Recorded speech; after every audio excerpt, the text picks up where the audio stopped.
What's good, everybody? It's your boy Ace here, and welcome back to the channel. Yo, tonight was tough. I mean, this game was damn near impossible to watch. There were moments where we looked like a championship team, and then there were moments in which we couldn't buy a bucket for the life of us. Matter of fact, let's change that. We couldn't even grab a rebound for the life of us. AD had 2 rebounds. 7-foot JaVale McGee had 1 rebound.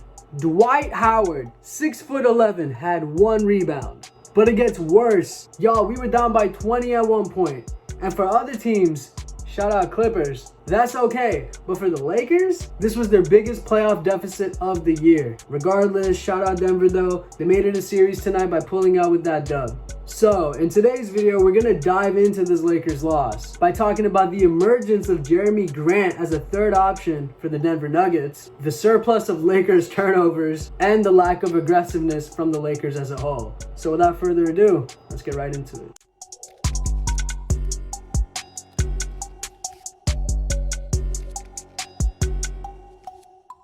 Alright, so heading into tonight's game, the Lakers were on a 6-game winning streak and coming off of Anthony Davis's game-winning shot for game 2. With that being said, the pressure wasn't too high for the Lakers, but there was eminent tension in the air because after all, the Lakers are dealing with the 3-1 kings that are the Denver Nuggets. Moving into the game was close in the first quarter with the Lakers down 27 to the Denver Nuggets 29 points. It was in the second quarter that the Lakers just completely lost control and just simply didn't look like the Lakers as of recent. There was a 7-minute run, guys, where the Lakers had 5 points to the Denver Nuggets 23 points. That's unacceptable. 7 minutes, especially when you got guys like LeBron and AD, and then Dwight on the board with JaVale McGee. That should not be happening. Anthony Davis, however, came through and scored 9 straight points for the Lakers, while every other Lakers gave us that good old donut on the stat sheet. And man, shout out AD for holding it down offensively while the team was struggling.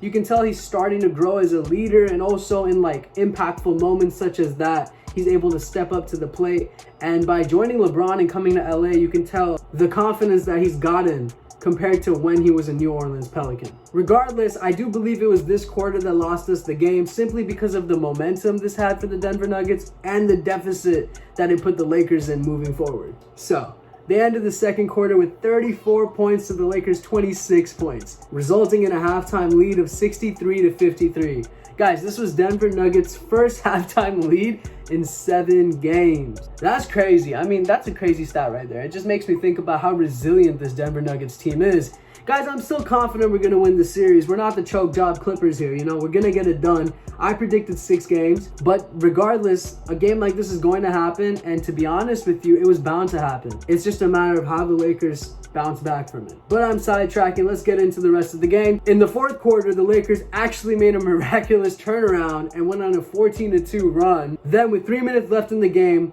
if you looked at the score sheet, you saw the Lakers had overcome a huge deficit. They came back from 97 Denver points to 77 Laker points, all the way to 101 to 98. So they were down 3. They accomplished this by essentially taking advantage of sloppy turnovers on Denver's part, and also by the likes of the pickpocketing skills of Rondo and KCP. However, it wasn't enough to overcome the deficit, and the final score of the game was 106 to 114. All right, so the Lakers, how did they lose this? Well, first of all, every team has nights where they miss shots. And tonight was one of those. For example, Kuzma had an opportunity in those last 3 minutes to make a shot that would damn near tie the game, and he missed it, he bricked it. And also Danny Green throughout the game missed shots as well. But I'm not going to hold them accountable because shooters are going to shoot regardless of the outcome. But what I will hold them accountable for is settling for jumpers and not playing with aggression such as attacking the rim. The Lakers throughout the season and especially in the playoffs have been great at that. And they're actually better at playing that play style rather than just settling for jump shots.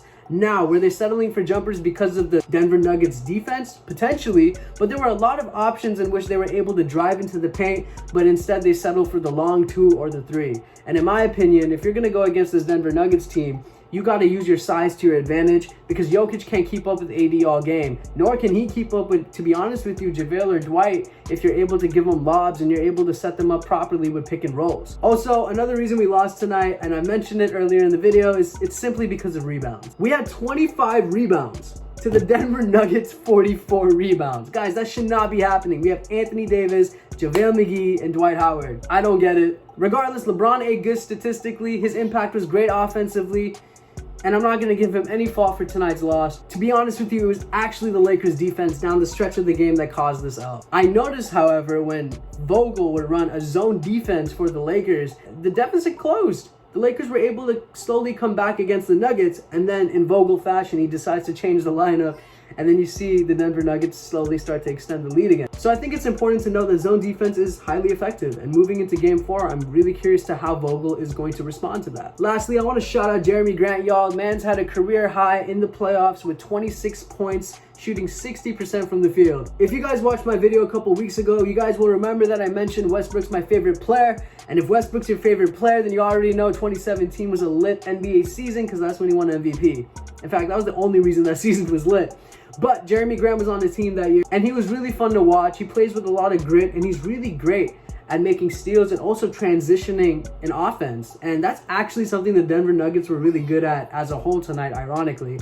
And so it makes sense why he stepped up as a third option, because he's genuinely just playing to the Denver Nuggets play style that he himself plays as well. And so yeah, I think Jeremy Grant's emergence as a third option for the Denver Nuggets was much needed for them, and it resulted in the dub. So the question for game 4 is, can Jeremy Grant continue this level of play as the third option? Can the Lakers rely less on jumpers and go back to just playing more aggressive and attacking the rim? And can Vogel actually be more consistent with his lineups and kind of depend on that zone defense more than he did in today's game? But regardless, guys, that's my analysis for today's game and my prediction for the next game. I hope you guys enjoyed it. Leave a like as always, comment, and please subscribe. It really helps us. And another thing I'd love for you guys to do is, if you can, obviously click the little bell under the video. It gives you an alert of when we upload, and it really helps us gauge if you guys are interested in certain videos and certain topics. But yeah, that's my little spiel, y'all. I hope y'all have a great day. It's your boy Ace signing out. Peace.